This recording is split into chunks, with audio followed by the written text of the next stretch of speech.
Hello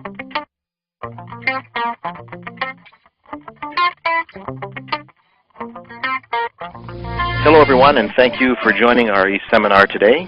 My name is Franco Abolio, and I am the Neurology Education Manager for Natus Medical. I am helping out my colleague Teresa Boone out today, who directs our clinical, pediatric, and newborn care education for Natus, as the host of today's special guest speaker presentation. Before I introduce our speaker, Joe Kurzak, I would like to go over a few logistical items. First of all, if anyone experiences any technical issues viewing the session, probably the best thing to do is to restart your WebEx session, and you can do that just by closing your browser and then opening it back up again. And using the WebEx link that you received in your email, you can just rejoin the session. If anyone experiences any audio issues and you're listening to this broadcast across the internet using your computer speakers, you should be able to click on the audio button in the panel on the right-hand side, and you should be provided with a list of teleconference numbers that you could call in, and you could then listen to the session through your telephone or your telephone speaker.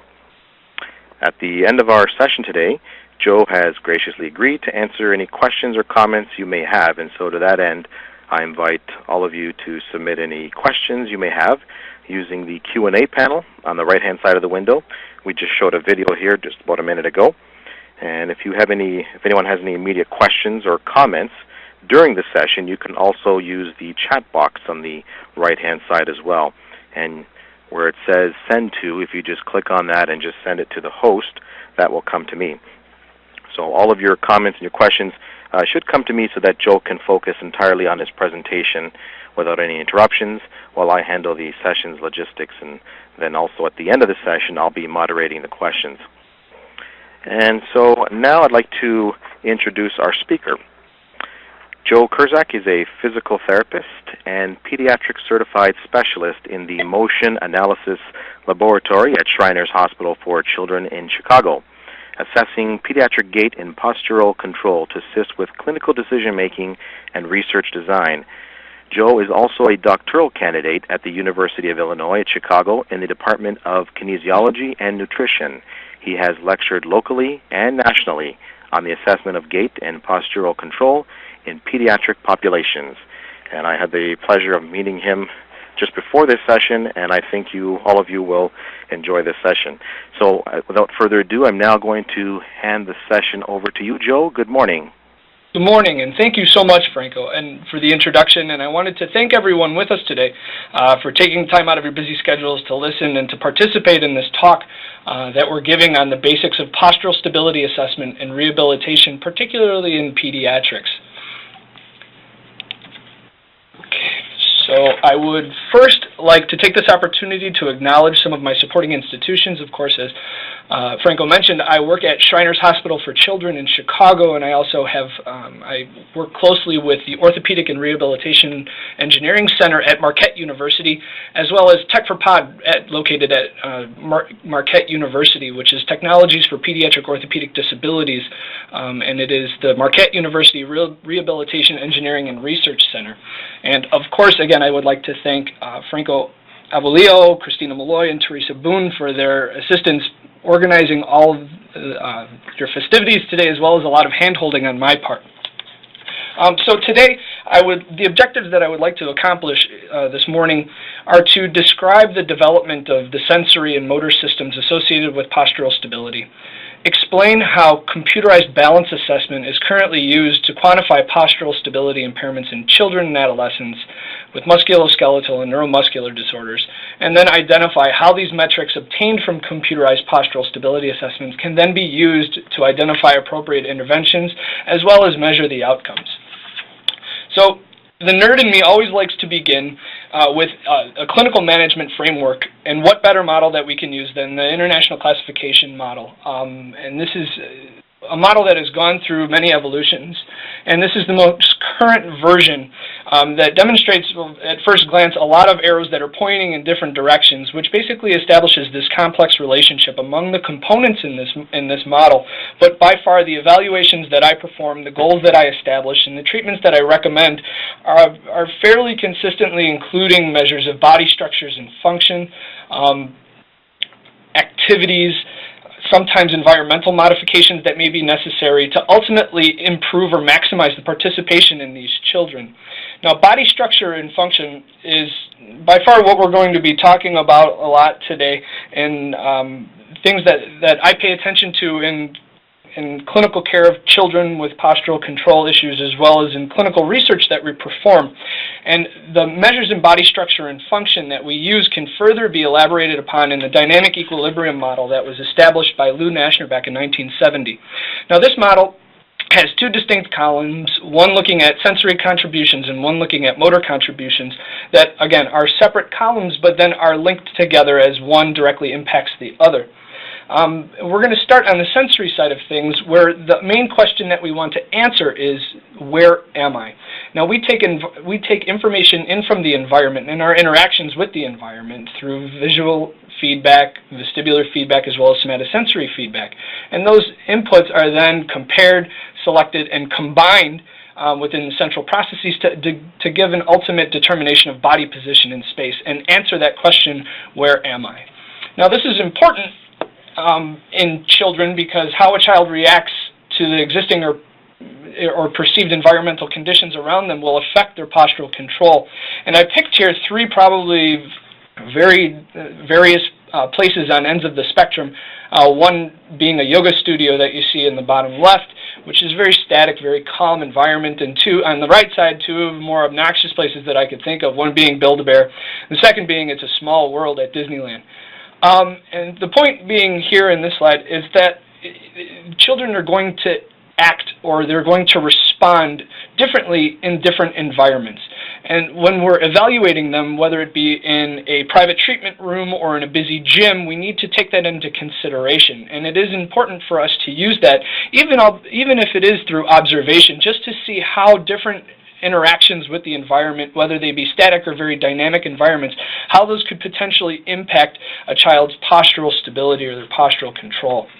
Now, from a quantitative standpoint, here at Shriners in Chicago, we use a computerized system through Neurocom that's called the Neurocom Smart Equitest, which is what you're seeing right here. And the ongoing joke that we have with our system here is that the serial number on it is 00003. I think the first system ever created is in a museum. The second one is with Neurocom, and then we're short there to follow. And the system here is comprised of two main components, one being the surround that you're seeing with the three walls, and then the screen in the middle, and then the second component being this force plate.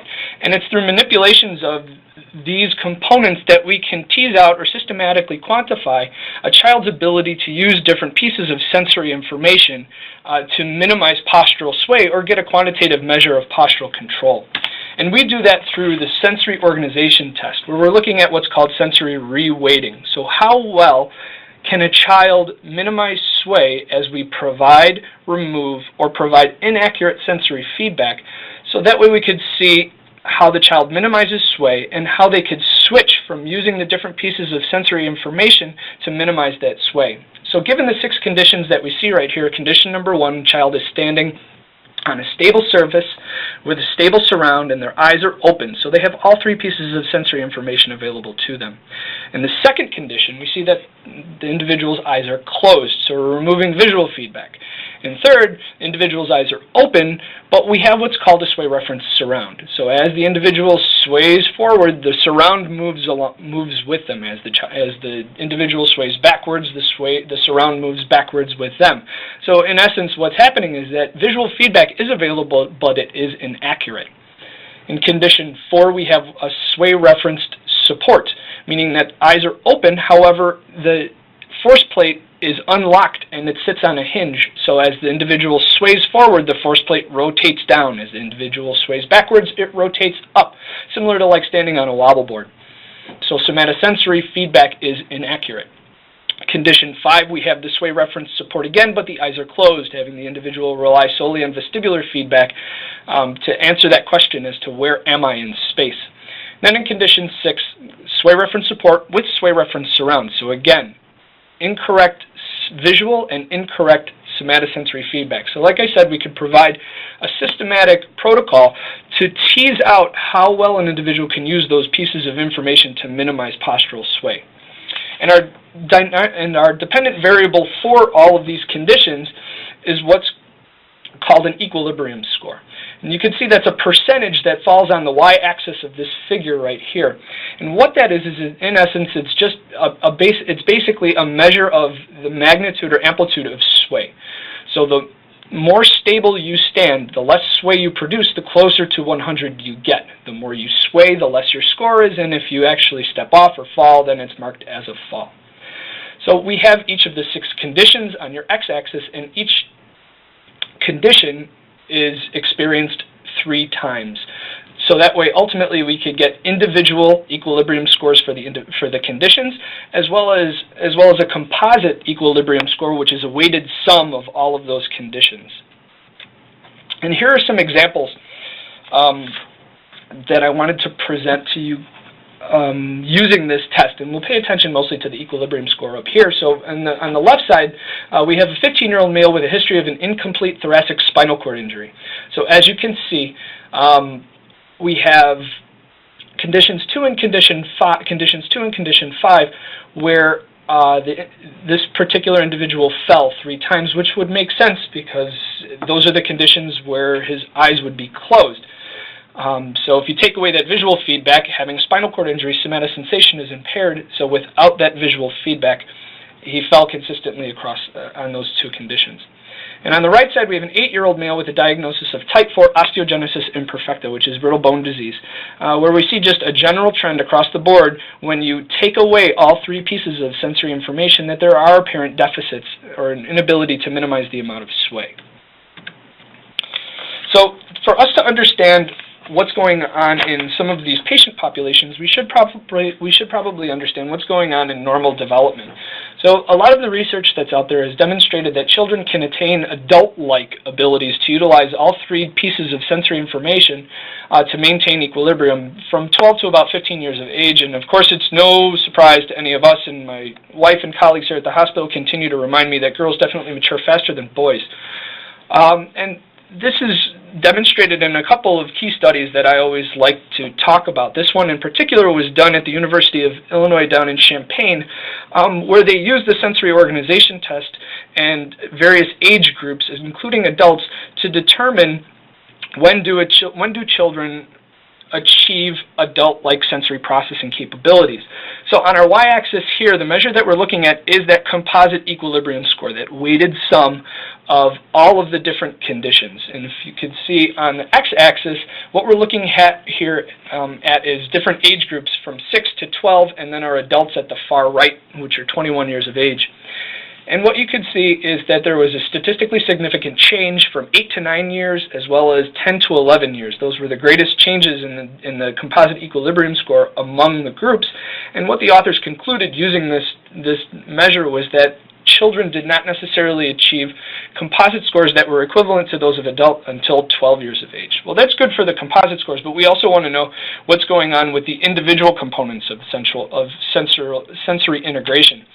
So they then were able to break apart the composite score into the individual sensory stimuli. So they looked at somatosensation, they looked at visual, they looked at vestibular, and what they were able to identify was that all of the groups, even as young as 6 years of age, had mature use of somatosensory information.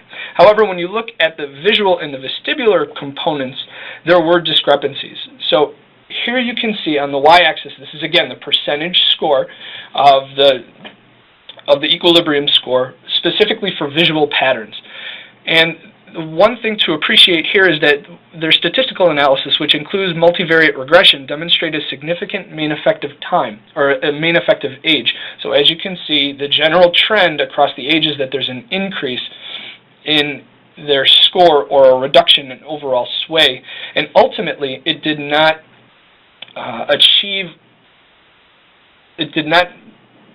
represent that of the adult population until 11 years of age. And again, there was a significant main effect of gender as well. Like I said, the girls had a tendency to mature faster than boys. Similarly, with the vestibular pattern, we see again this main effect of age. So kids continued to improve in their equilibrium score, specifically with regard to vestibular feedback, but did not achieve adult-like sensory integration until 12 years of age. And again, that gender difference was identified as a main effect. There was a follow-up study that's done a little bit more recently that I thought was kind of clever, and I wanted to put this in here, which further verifies some of the findings found by the Urbana group. And in this particular study, what the investigators did is they had a child stand on a single force platform in a semi-tandem position, and the child actually wore vibrators across the ankles. Now, the dependent variable that they use to quantify postural control is center of pressure mean velocity. So how fast was the sway as the child experienced the two different conditions. So in the white bars, you can see, consistent with the previous studies, that velocity is similar to that of adults across the board. So when there's no vibration and the child has correct and reliable and valid somatosensory feedback, their sway metrics were similar to those of adults. However, when you introduce vibration and then confuse or provide inaccurate somatosensory feedback, you can see how that mean sway velocity skyrocketed and then had a linear effective time across the different age groups. And then ultimately, even at 11 years of age, these guys were not similar to those of adults. So we see, again, that there is this progression, there is an age-dependent factor that's associated with sensory processing issues, and that needs to be taken into consideration with regards to our treatments as well as our recommendations, for our evaluations as well as our recommendations for treatments. Now, if we go to the motor side of the dynamic equilibrium model, we're answering a different question here. We're answering a question as to what am I going to do? And that you can have a variety of different answers to that question, and the first answer might be nowhere. If I'm experiencing unexpected perturbation to my balance, I don't want to go anywhere. The other answer to that question could be that I want to move from point A to point B. I want to initiate some type of movement, whether it be I want to lean forward or sideways to reach for something, or I want to initiate a step. The difference between the two is that there are going to be obvious different choices of body movements. And it's up to whether it's a hardwired, pre-programmed pattern, such as in automatic postural reactions where we're experiencing unexpected perturbation to balance to create that response, or in the event of I want to move from point A to point B, I have a variety of different options as far as the movement patterns that I choose. So, to look at answer number one, whereas I don't want to move anywhere in the event of an unexpected perturbation to balance, I always like bringing up this study, which I found in all of my research in this area, in 1975, where they took children with cerebral palsy and to look at their response to an unexpected perturbation to balance, used what they called a therapeutic exercise device, which is basically a TheraBand, tied it around the kids' ankles and turned them into human slingshots. And then what they would do is they would release the TheraBand or snap the TheraBand, and then they would qualitatively look at things like medial arch reactions, ankle dorsiflexions, toe dorsiflexion, clawing of the toes, and they looked at children with diplegia and compared those to typically developing children. And that was what they did from a qualitative standpoint back then. Well, it has evolved to some degree, and as far as the ability to quantitatively assess those reactions. And one of the ways that it's done in research laboratories and sometimes in clinical settings is you could look at EMG output.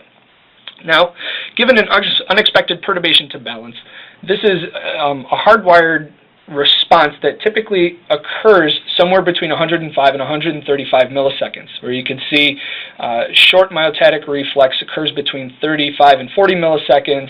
There's a medium response to follow, but then ultimately you have this long loop response, which is of interest when looking at these types of reactions. Now to look at to create the unexpected perturbation to balance, again, we use our Neurocom Smart Equitest system to create unexpected force plate movements. So we could do that during the motor control test to look at forward and backwards force plate translations, or we could look at the adaptation test where we have force plate rotations in the toes up or toes down direction. So specifically with the motor control test, when our child in our laboratory is standing on the force plate, we have a series of small medium and large force plate translations in the backwards as well as the forward directions. And our dependent variable is latency in milliseconds. Now, the latency that we're observing here is not necessarily with EMG, although there is the capability of doing that, but what we're looking at actually is the response latency as measured by the force plates. So you can see that the timing is actually a little bit greater than what we would somewhat expect with EMG. And here are some examples of some kids that we've tested here in the laboratory using this protocol. So here we have an 8-year-old child with diplegic cerebral palsy, and here we have a 17-year-old individual with an incomplete cervical spinal cord injury. And with me just looking at this at first glance, what I could in the first row up here, what we're looking at is weight symmetry, so you can see that there is some mild asymmetry between the sides. But once we get down to this latency, what was of interest to me when I first started looking at this way back when was that all of these kids that had supposedly upper motor neuron signs and symptoms, upper motor neuron syndromes, presented with increased latencies, which was kind of counterintuitive to what I was thinking because of the presence of hyperreflexia, spasticity, all of these upper motor neuron signs that we observe clinically. But the more and more I looked at this, as well as in the research, a lot of people have demonstrated that individuals with upper motor neuron lesions actually do have increases in the latency of response given an unexpected perturbation to balance. Then we have the adaptation test, which is the toes up and toes down rotation protocol. And the dependent variable that we use in this particular protocol is what's called the sway energy score. And basically what that sway energy score is, it's the amount of force that's produced by the patient during the initial 2 seconds following the rotation. So the force plate either rotates up, the force plate rotates down, and then the force that's produced over the first 2 seconds following that perturbation is used in a specific formula to create this score. So over the course of 5 repetitions, what we would expect is that the overall force that's produced decreased. And that's why I'm a really big fan of this test, because I like using this as kind of like a prognostic indicator for my kids when I test them, because what I should expect, given an intact central nervous system and the ability to learn based on mistakes and learn through experience, is that over the course of 5 trials, I want this kid to be able to improve or refine in their strategy use to return back to a point of equilibrium. I want them to improve in their behavior, which should manifest in the reduction of the force generated to return back to a point of equilibrium. So overall, over the course of 5 repetitions, they should improve, and I should see a reduction in that score. And here are some examples of the data output. Again, when we have somebody, this is actually a child with cerebral palsy, and we'll get into this particular data in a little bit, but you see that this individual fell consistently across 5 trials, but in this particular case, the same child with cerebral palsy was able to not fall over the course of the 5 trials and improve in their strategy over the course of those 5 repetitions. So the maturation of automatic responses, similar to the sensory side of the coin. On the motor side of the coin, if we're going to understand what's atypical or what the impact of various pediatric disease processes, how they impact postural stability, we should understand what's going on as far as the maturation of the automatic motor responses. And there are a host of papers that have been published looking at the maturation of these automatic responses. And again, here's our key dependent variable, which is onset latency, or the delay after the initial perturbation to balance. How long after the response do you start to see a response? And this in particular is actually the EMG data. And what the authors have been able to identify is that from 15 to 31 months of age, that these types of responses are present, and they are somewhat similar to those of an adult. However, the big difference here is that from 4 to 6, we see that there's somewhat of a regression, that the latency increases. And if you could look at the error bars here, you see that the variability significantly increases at this age period. And then ultimately to 7 to 10 years of age, where again it resembles that of an adult pattern. And the authors basically conclude that throughout development, that from the motor side of postural control, it's not necessarily a linear fashion with regard to age. It's more of like a stage. It progresses in a stage-like manner, and then the greatest variability occurs between 4 to 6 years. Now, this was observed in the muscles that we would expect to see respond first, given an unexpected perturbation to balance, specifically the gastrocnemius and the tibialis anterior. But we know that we expect that after the activation of those distal muscles, we expect to see the more proximal muscles activate as well. So in this particular figure, we're looking at the delay between activation of the distal musculature, being the gastric and the tibialis anterior, to the more proximal musculature. And again, we're seeing a similar pattern down here, where you see something that somewhat resembles the adult latency in the 15 to 31-month-olds, but then in 4 to 6-year-olds, it increases, as well as an increase in variability, up until 7 to 10 years of age, where again it resembles that of an adult. So to answer this, the second answer to that question in the dynamic equilibrium model, so the ultimate question was, where do I want to go?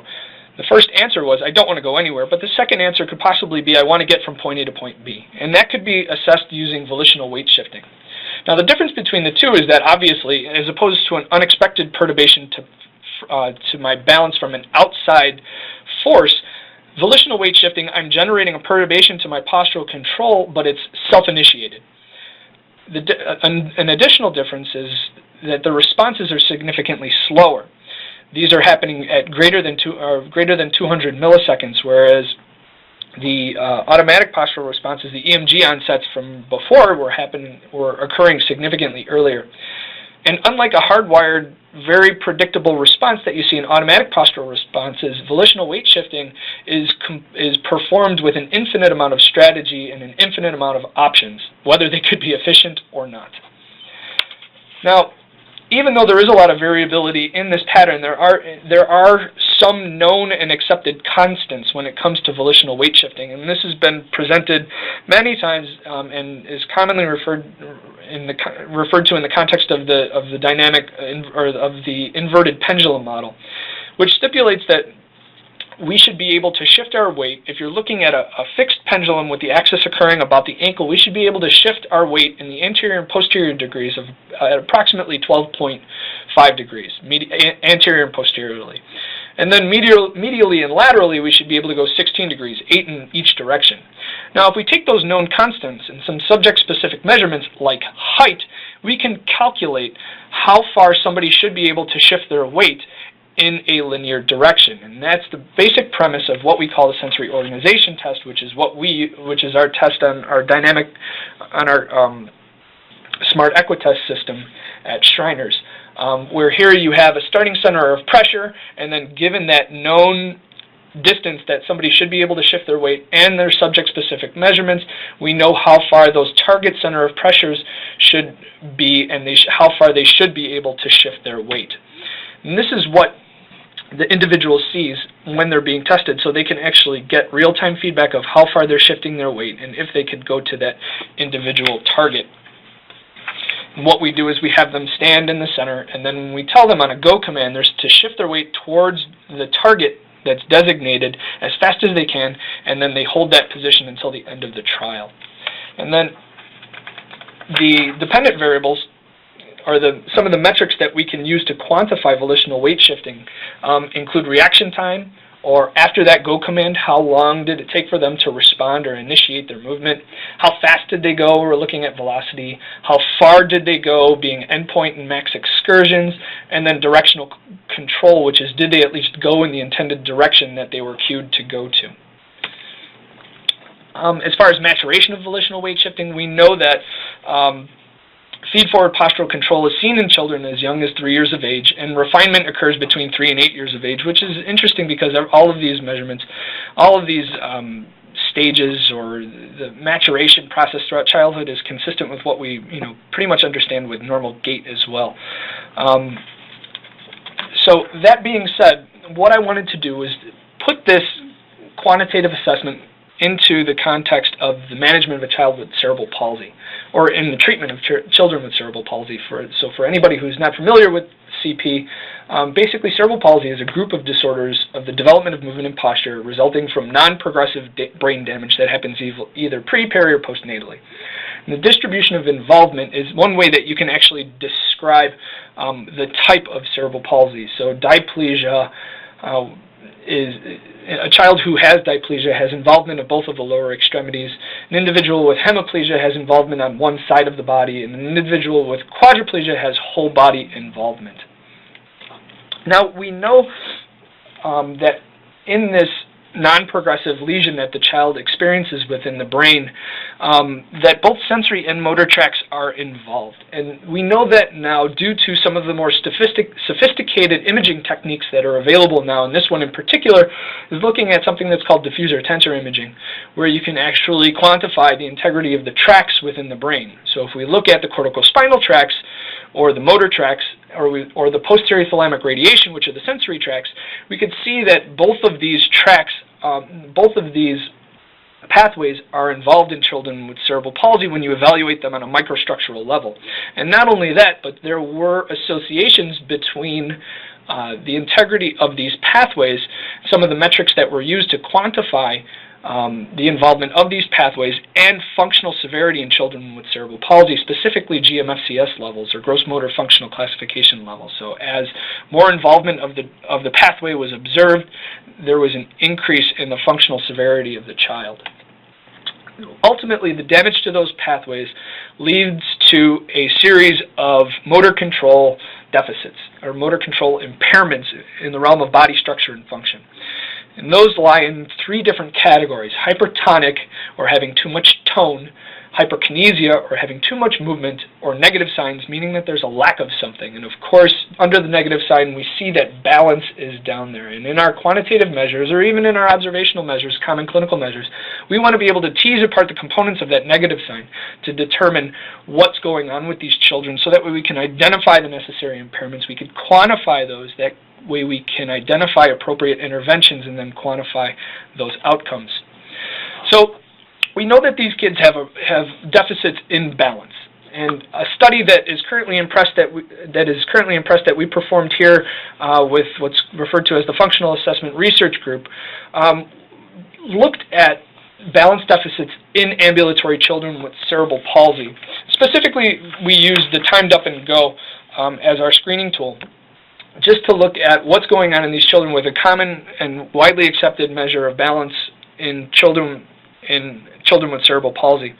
So what we were able to do was look at 377 ambulatory children and adolescents with cerebral palsy. 273 of them had diplegia, 104 of them had hemiplegia, and they were stratified based on GMFCS level. So GMFCS level 1, meaning that they're pretty much independent in all forms of mobility.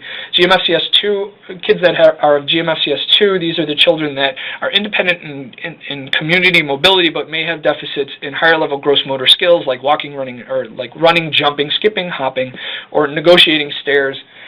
And then kids that are of GMFCS level 3 are primarily community ambulators but require an assistive device. So as you can see, for children with diplegia, there was a statistically significant main effect of GMFCS level on time required to complete the timed up and go.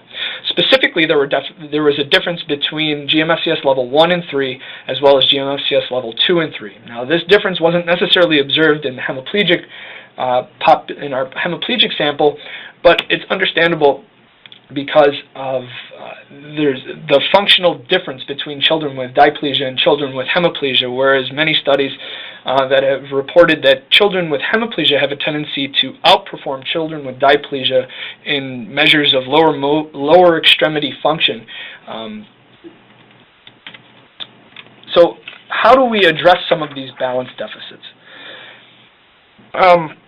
Or what are the underlying factors that are associated with these postural control deficits in kids with cerebral palsy? Well, I work at Shriners, which is an orthopedic hospital, so of course, working with orthopedic surgeons, we're all focused on alignment, alignment, alignment, alignment.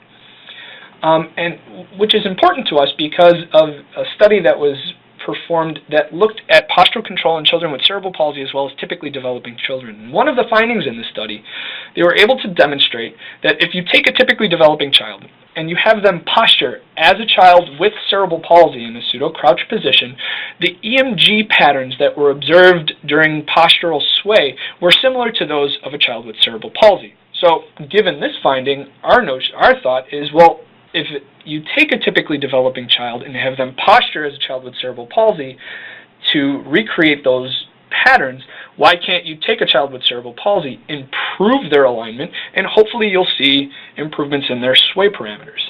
So that's what we started doing in a study that we did here at Shriners, looking at 10 children with diplegic cerebral palsy who were GMFCS level 2, and these are kids that were articulated AFOs for at least 2 years.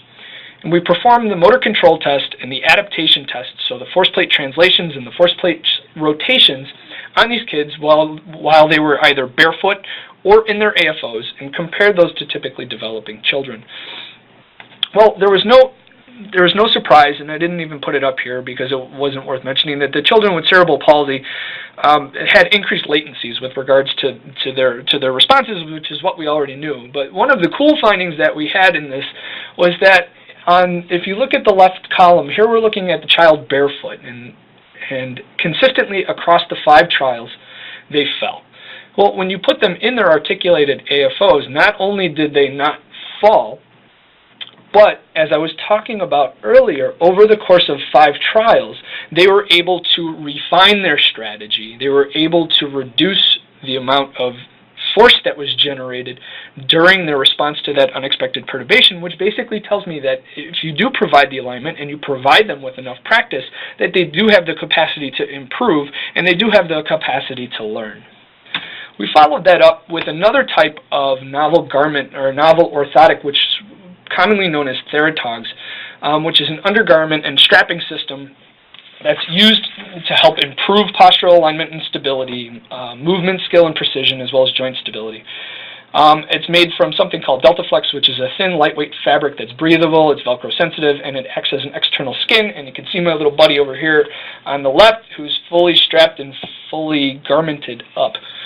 So what we did is we took 5 children who were between 7 and 13 years of age, and they were all GMFCS level 1, and we ran them through a series of 4 evaluations. So we had a baseline evaluation where we did a battery of assessment tools, including measures of gait and postural control, and at that point in time, we gave them the tank top and the shorts to wear as they could wean into the garment over the course of 1 to 2 weeks, so that way they could wear it for a full day. They came back after that 2-week period, and then based on the individual analyses of their gait, their posture, range of motion, strength, a consortium of therapists were able to determine what would be an appropriate strapping protocol to address some of the impairments that they demonstrated. And then the kids wore these garments for 10 to 12 hours a day for 12 weeks. After that 12 weeks, then they came back to Shriners. We repeated the evaluation both in Theratogs and out of Theratogs. Then we also evaluated them 2 and 4 months post the intervention phase.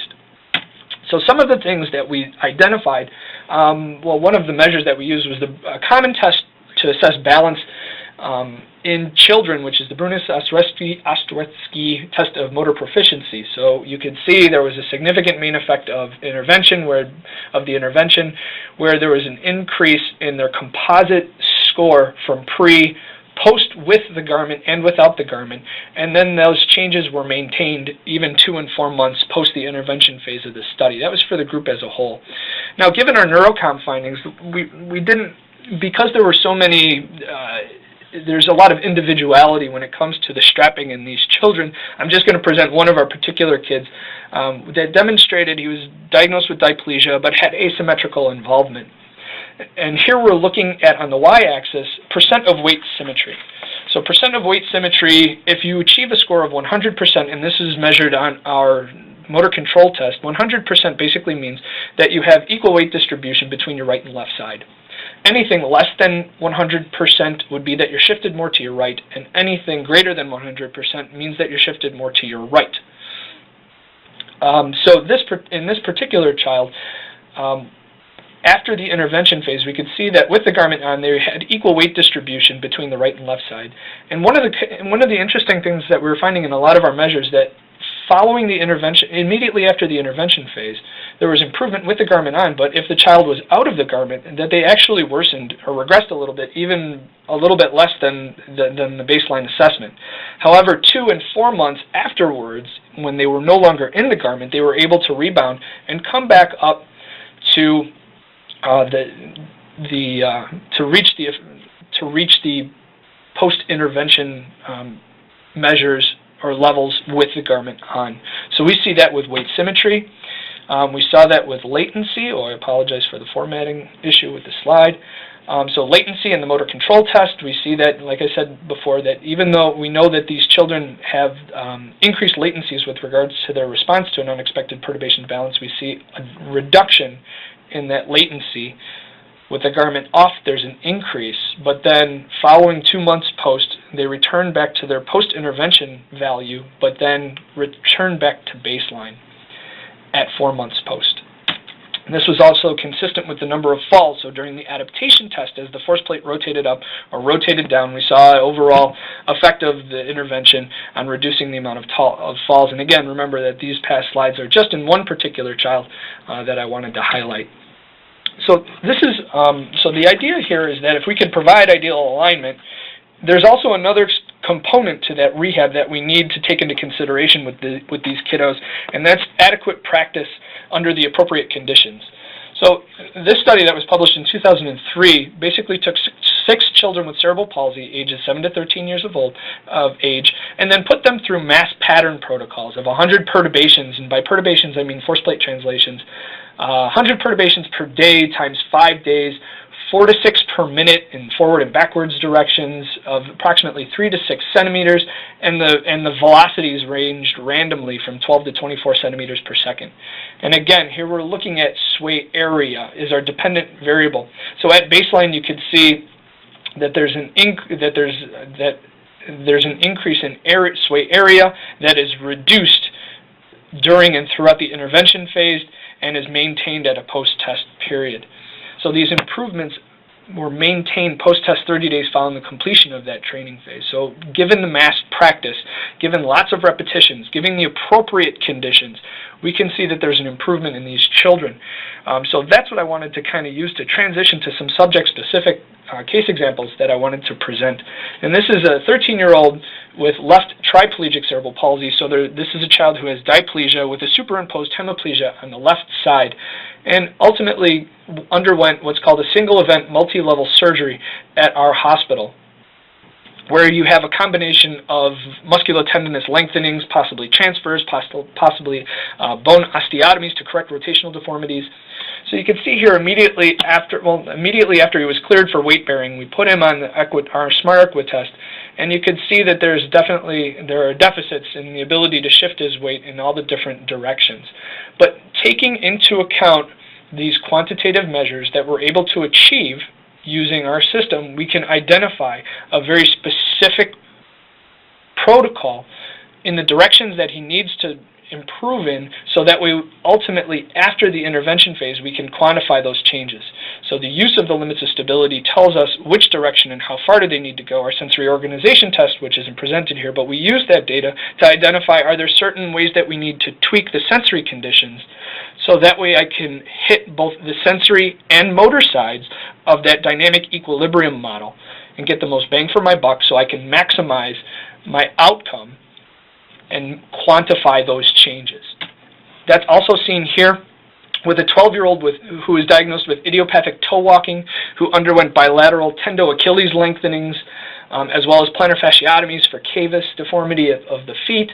And then ultimately, I mean, you could see on the left side here that there's definitely no consistent directional control, not even shifting in the intended direction where he needs to go.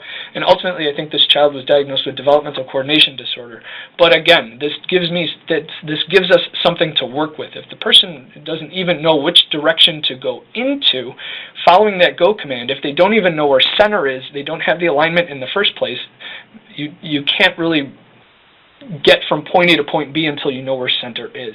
So as you can see, post-intervention, it's a lot tighter. The starting center of pressure is consistently in the center, and then the directional control as well as the endpoint excursion and max excursion are dependent variables to be able to measure, did he go in the intended direction, and did he go as far as we expected him to? Is there improvement there? And then finally, this is one of my favorite kiddos here. This was an 8-year-old boy with osteogenesis imperfecta who sustained bilateral proximal femur fractures while he was sitting on his bed and he sneezed. So here we have him on the right side, finally after surgery to reduce the fractures and stabilize the fractures and cleared for weight bearing. You can see how limited his ability to shift his weight is. However, he does have the ability to stay in center, which is where he's comfortable because he doesn't want to move anywhere. So he has decent directional control, but the distance that he's able to go is limited because probably of anxiety, pain, weakness, some stiffness postoperatively. So we can gradually introduce greater and greater distances into those weight-shifting excursions, so that way we can ultimately maximize the distances that he could go in. And again, we identify where we need to go based on the quantitative data, and using that same quantitative data, we could quantitatively measure our outcomes. So here he is at initial evaluation at 1 month, 4 months when he was discharged, and then the 15-month follow-up. So the take-home messages that I wanted to kind of convey today, based on those objectives, is that the effective maturation should be considered when evaluating and treating postural control deficits in these children. They're not adults. They're not little adults. They're children. They go through stage-like development, and those factors need to be considered when we're choosing our evaluations, when we're interpreting our results, and when we're recommending our treatments. Computerized balance assessment is an effective means to quantify and identify sensory and motor impairments in children and adolescents, and we successfully use that here at Shriners. And then the metrics obtained from these computerized assessments can be used to direct treatment and then measure the outcomes or measure the efficacy of the interventions that we're recommending to these patients. So with that, I want to thank you again, all of you guys, for your attention, for your time to sit with us today and go through this very interesting topic in my mind. And if you need to get in touch with me, please feel free. Here's my contact information, and I will definitely appreciate any questions if you have them. Great. Thank you, Joe. That was a great presentation and visuals. You can't see this on your end right now, but based on the comments that I'm receiving now, you are getting a loud virtual applause. Thank you all so much. So clap, clap, clap, clap. All right, everyone. So this is a good opportunity now for everyone to just reflect on the session, and if you have any questions, I invite all of you to use the Q&A panel on the right-hand side. You can also use the chat, but it's easier for me to organize the questions if everyone simply uses the Q&A section. Here's one question. Are there normal values for the EQUA test for pediatrics? Yes. It's my understanding that the sensory organization test has normative values down to the age of 3. Where can these values be obtained? It's my understanding that if you contact Neurocom, they should be able to send you a disc. And this is going back a couple of years when I first started talking to them about this. And I think the first step that I would recommend is contacting your local rep. It's my understanding the way that I obtained them was contacting my local rep, and then Neurocom sent me a disc that can then be loaded onto your system. Okay.